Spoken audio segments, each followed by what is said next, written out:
आप जयपुर में दिल्ली भेजने का काम करेंगे। सम्मानीय पायलट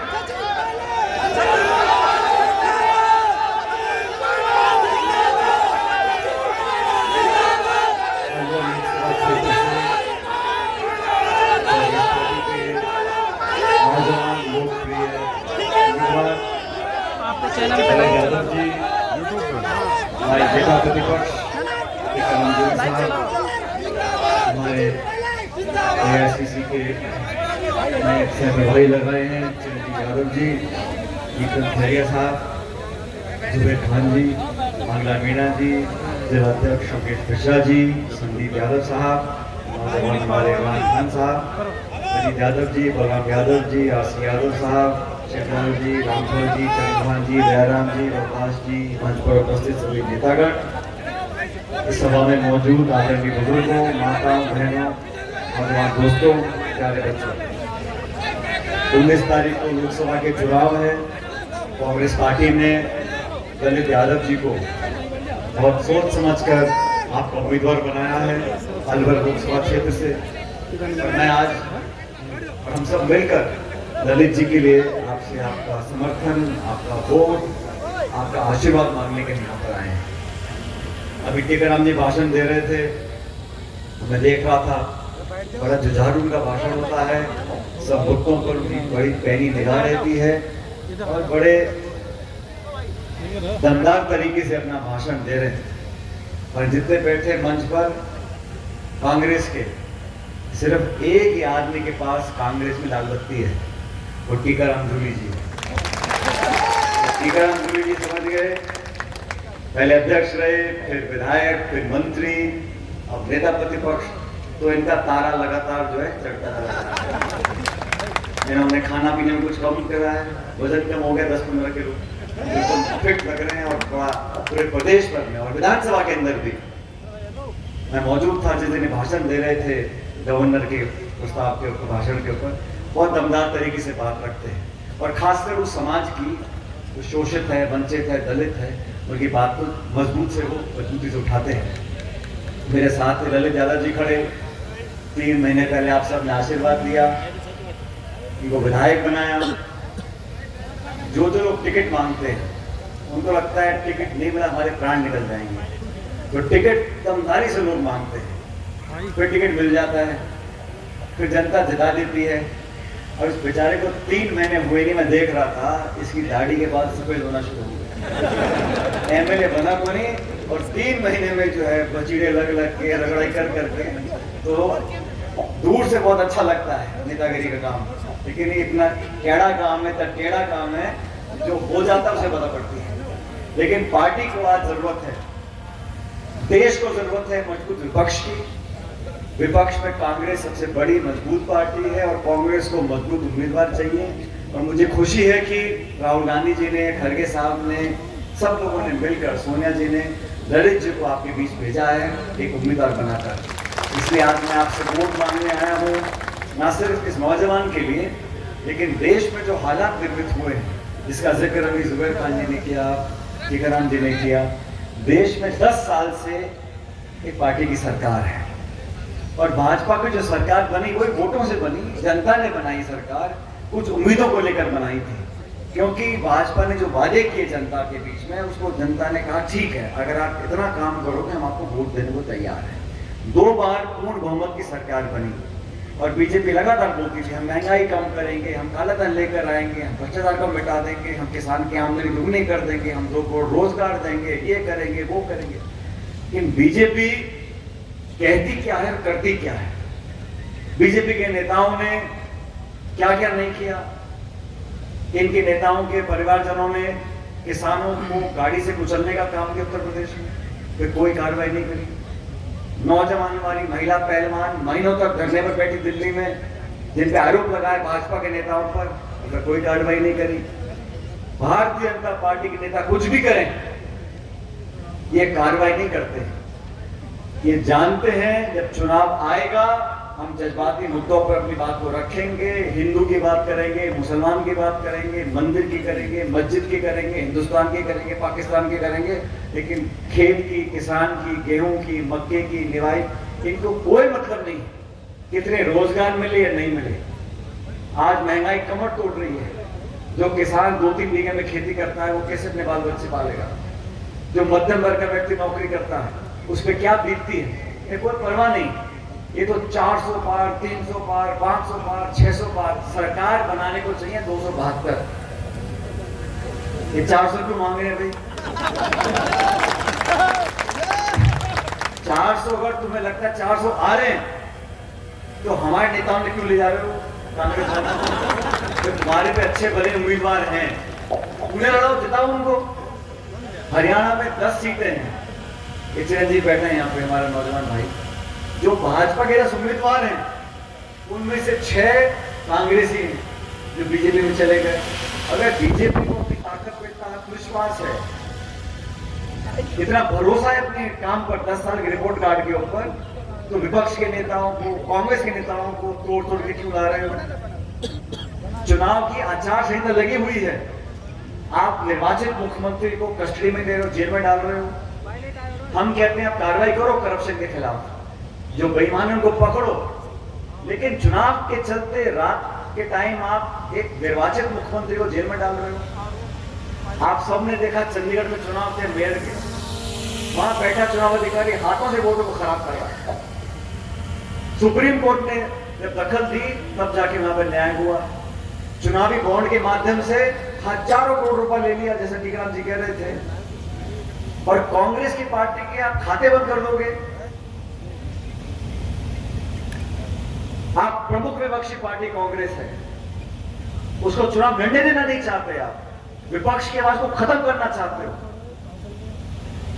400 पार तो आए थे राजीव गांधी जी के 1984 में, क्या उन्होंने विपक्षी खाते सील कर दिए थे? क्या उस समय की कांग्रेस सरकार ने कहा था कि हम भाजपा मुक्त बनाएंगे इस देश को?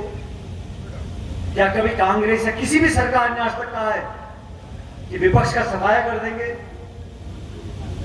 जिस लोकतंत्र में विपक्ष सशक्त नहीं है वहां लोकतंत्र कामयाब नहीं। वोट डालने का अधिकार लोकतंत्र नहीं होता। अब ध्यान से सुनो मेरी बात, हमको वोट डालने का अधिकार मिल गया, हमने वोट पटक दिया पेटी में, सिर्फ वो लोकतंत्र नहीं है।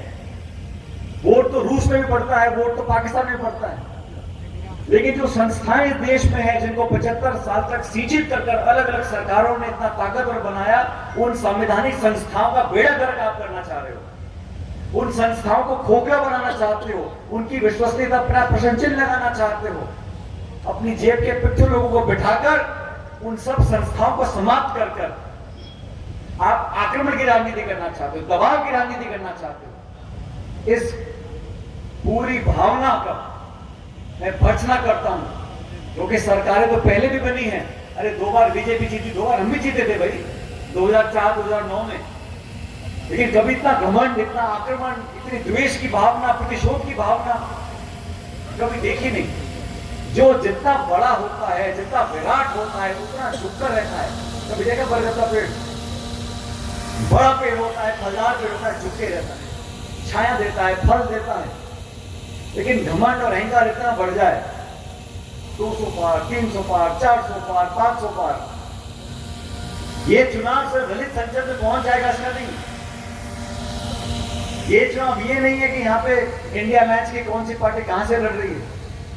ये चुनाव इस बात का है कि इस देश में चुनाव मुद्दों पर होंगे कि नहीं होंगे। इस चुनाव में बेरोजगारी, महंगाई, निवेश, रोजगार, उद्योग, इन पर चुनाव होंगे या चुनाव के मुद्दे यही रह जाएंगे।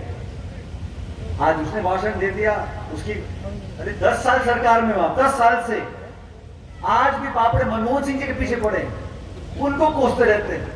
नेहरू ने ये किया, राजीव गांधी ने ये किया, मनमोहन सिंह, अरे तुमने क्या किया ये बताओ 10 साल में। आपने किसान की आमदनी दुगनी करी क्या?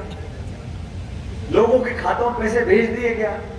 और अब कह रहे हम क्या, कौन सा काल है, अमृत काल 2047 तक। अरे भाई 47 की बात कर रहे हो, आपको जनता ने 2 बार मौका दिया।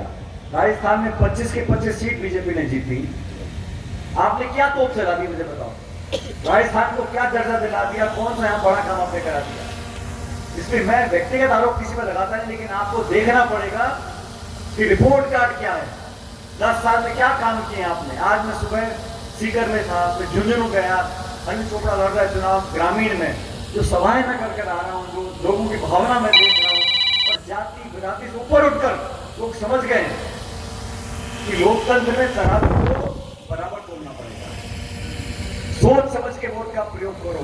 और हम लोगों ने कोशिश की है राजस्थान में, बाकी राज्यों में, कि नौजवानों को मौके मिले। और मुझे खुशी है आज ललित जी आपके बीच उम्मीदवार बनकर आए हैं। इनको लंबे समय से मैं जानता हूँ, ललित को संघर्षशील व्यक्ति है।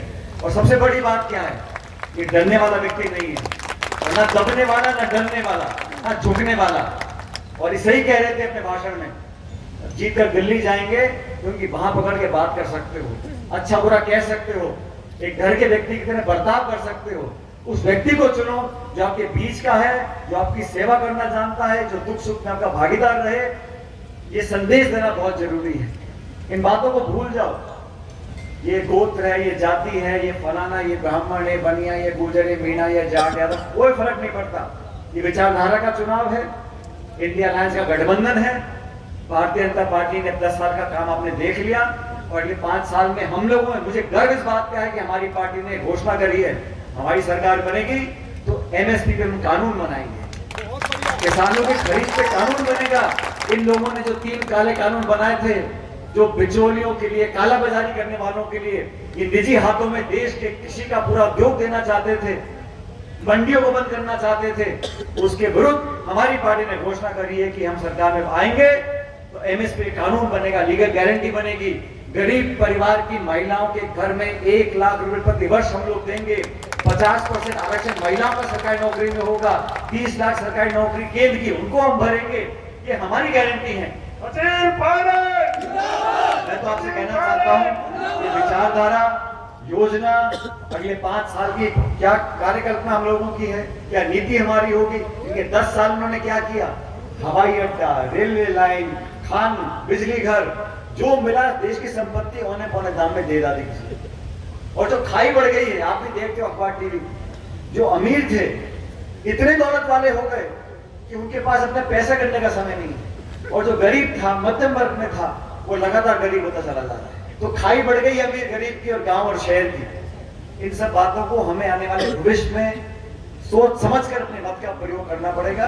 मैं तो आपसे हाथ जोड़ के निवेदन करता हूं, अलवर की जनता ने हमेशा हमको आशीर्वाद दिया, मुझको व्यक्तिगत रूप से, मेरे परिवार को, हम सबको आपने बहुत प्यार दिया है। और मैं हमेशा एक अधिकार के रूप में आपसे निवेदन कर रहा हूँ, ललित यादव जी को अपना वोट दो, सोच समझ कर देना है। ये देश का चुनाव है, ये प्रधानी प्रमुख का चुनाव नहीं है, ये गोत्रों का झगड़े नहीं है, ये देश का चुनाव है, बड़ा चुनाव है। और कांग्रेस पार्टी को मजबूती दोगे तो हम लोग, विश्वास मैं आपको दिलाता हूँ, 4 जून को चौंकाने वाले परिणाम आएंगे। हम लोग ताकत से सरकार, इंडियन अलायंस में सरकार बनाएंगे। उसमें आप हिस्सेदारी हो, ये सुनिश्चित करने के लिए आप लोगों को ललित जी को वोट डालना है। और भारी तादाद में, आलस मत कर जाना। गर्मी है, रावणी है, त्योहार, तीज है, किसी के शादी ब्याह हो रहा है, लेकिन 19 तारीख का चुनाव निर्णायक है। आप सबसे निवेदन, हाथ के निशान पर बटन दबाकर भारी बहुमत देके ललित जी को संसद में भेजो। और मुझे पूरा विश्वास है कि आप मेरी नागरिकता को स्वीकार करोगे। आपका बहुत बहुत धन्यवाद। राम राम साहब। एक मिनट धन्यवाद धन्यवाद के लिए जिलाध्यक्ष सचिन पायलट, सामान्य पायलट साहब, प्रत्याशी समस्त नेतागणों का और मेरे सामने में भी पूजा के योग जनता जनार्दन का बहुत बहुत धन्यवाद, आभार। और आने वाली 19 तारीख को भाई ललित यादव को